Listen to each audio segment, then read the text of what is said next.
Assalamualaikum warahmatullahi wabarakatuh. Salam sejahtera untuk kita semuanya.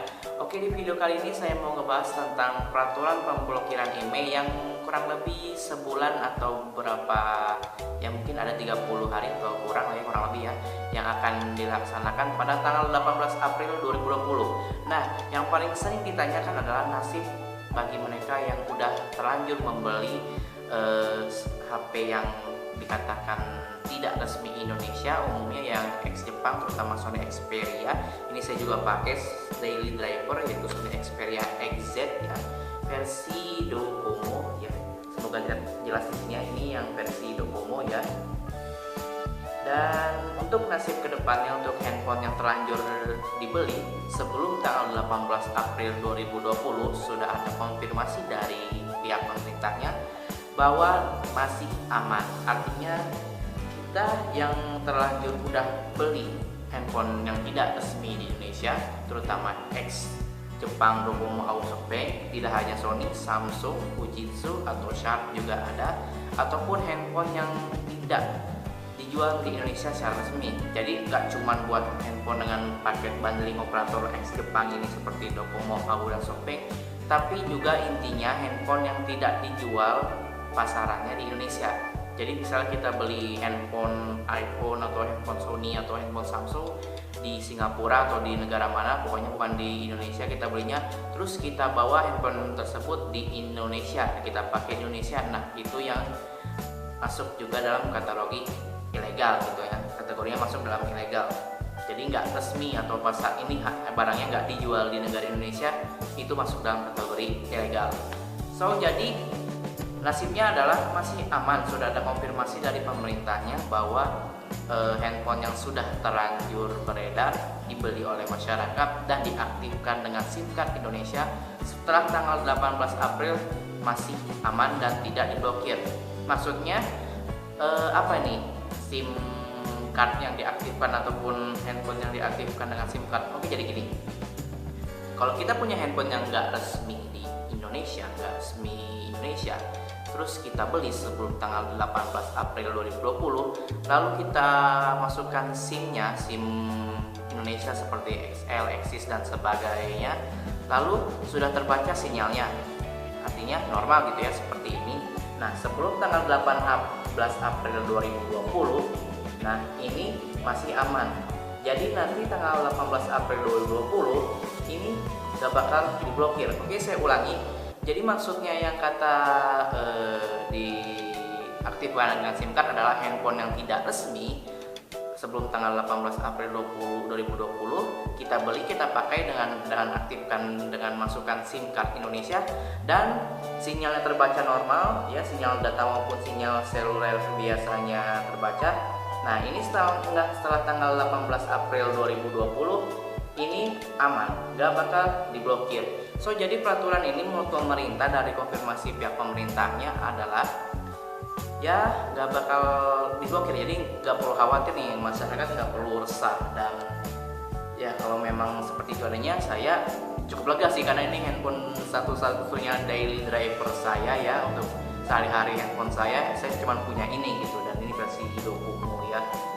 Dan untuk kedepannya mungkin setelah tanggal 18 April 2020 handphone yang belum pernah ada atau belum pernah beredar di Indonesia yang nggak resmi itu nggak bakal bisa dapat sinyal ya.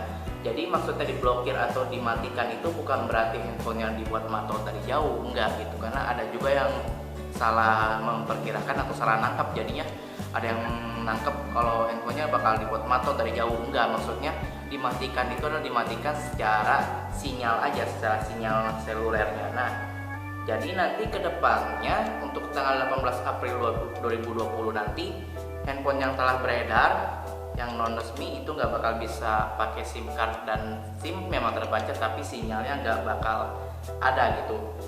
Solusinya mungkin kedepannya kalau misalnya memang ya pasti, terutama buat fanboy Sony pasti udah ngeluarin Xperia yang gahar gitu ya di tanggal 18 April 2020 nanti itu pastinya. Cuman kalau kita bawa ke Indonesia pastinya kita nggak bakal bisa pakai jaringan selulernya.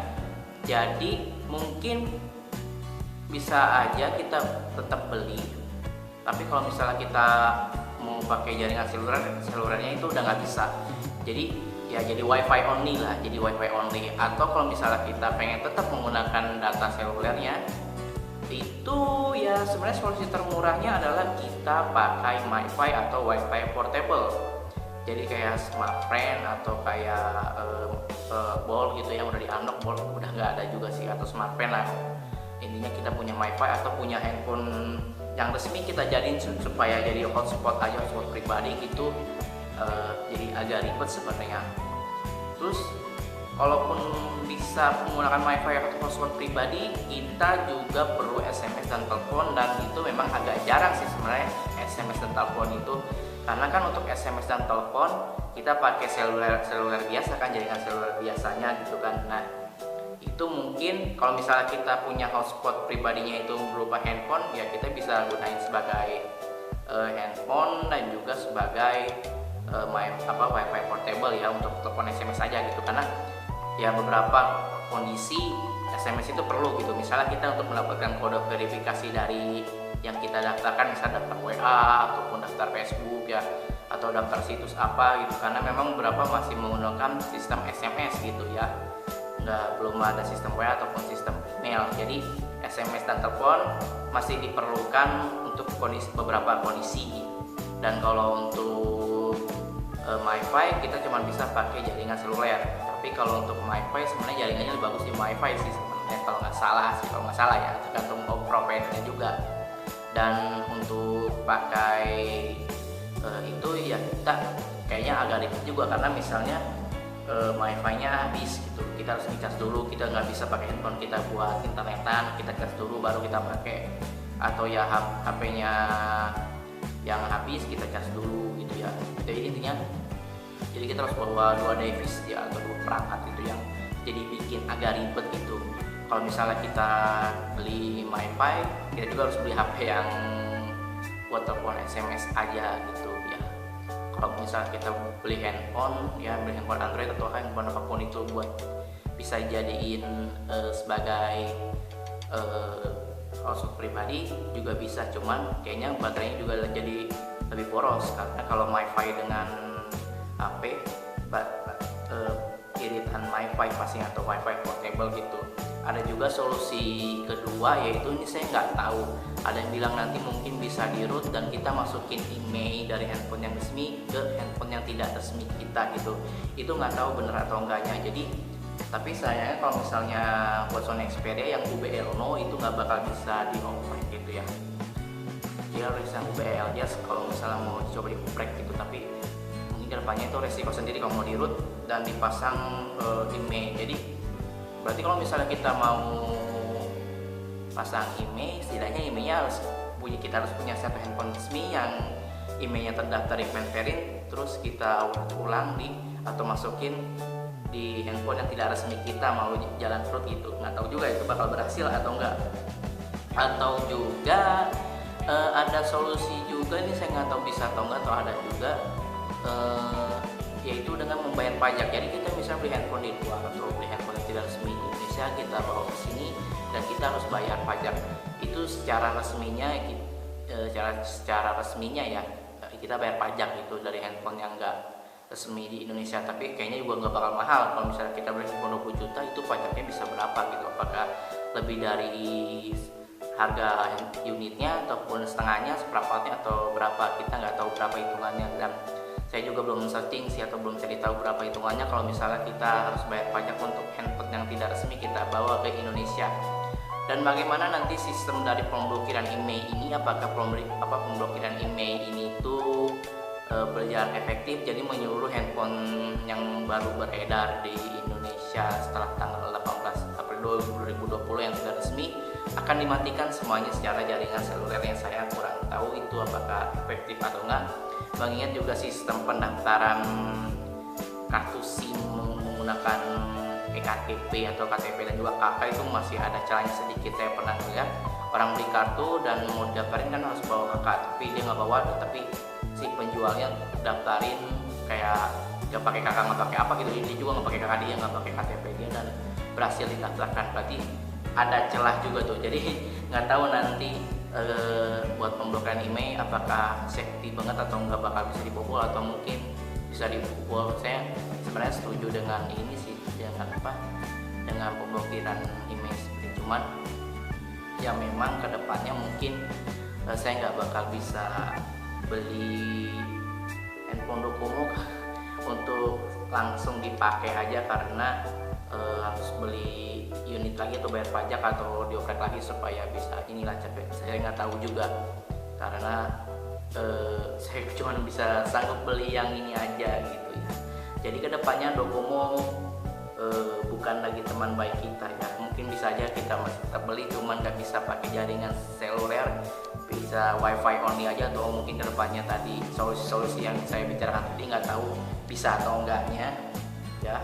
Terus apalagi mau saya bahas nih, kalau kepanjangan videonya dan saya belepotan ngomongnya, mohon maaf ya. Oke, mungkin ini bagaimana kalau misalnya handphone yang sudah beredar sebelum tanggal 18 April 2020 tapi kita baru belinya di tahun 2020 setelah tanggal 18 April. Saya ulangi, bagaimana nasibnya kalau misalnya handphone yang memang sudah beredar sebelum tanggal 18 April 2020 tapi kita baru beli setelah tanggal ya. Misalnya gini, ini Sony Xperia Z versi Docomo ini sudah beredar sebelum tanggal 18 April 2020, tapi nanti misal kita beli sesudah tanggal 18 April 2020, itu diblokir gak? Saya kurang tahu juga sebenarnya. Cuman ada yang berpendapat gini, dan pendapatnya masuk akal juga. Kenapa? Karena si penjualnya pasti mungkin udah ngetes ini bisa baca SIM nggak setelah di unlock dari SIM Docomo, bisa nggak sebelum tanggal 18 April 2020. Jadi si seller yang jual ini udah ngetes ini handphonenya bisa baca SIM nggak. Jadi dia udah masukin SIM Indonesia dan sudah terbaca sinyalnya, ya sudah aktif gitu. Jadi kalau misalnya ada handphone yang memang sebelum tanggal 18 April 2020 beredar tapi sudah memang diaktifkan oleh si penjualnya dengan SIM Indonesia, terus kita beli sebelum mohon maaf, maksudnya setelah tanggal 18 April 2020 ya, itu masih bisa, karena intinya terbaca sinyalnya atau diaktifkan sinyalnya sebelum tanggal 18 April 2020. Jadi ini sebelum tanggal 18 April 2020. Jadi kalau mau yang beli silahkan beli, cepet-cepet beli, cepet-cepet aktifin SIM Indonesia, udah aktif ya. Semoga memang aman. Saya sebenarnya masih agak was-was, takutnya Kementerian berubah pikiran, nggak tahu juga sih. Oke, segitu aja video dari saya, dan mohon maaf banget kalau misalnya kepanjangan ataupun saya repotan ngomongnya, mohon maaf banget, masih banyak sekali kekurangan dari channel ini. Oke, sekian dari saya. Wassalamualaikum warahmatullahi wabarakatuh. Saya juga seorang Sony. Tagline no Sony, no party, no party.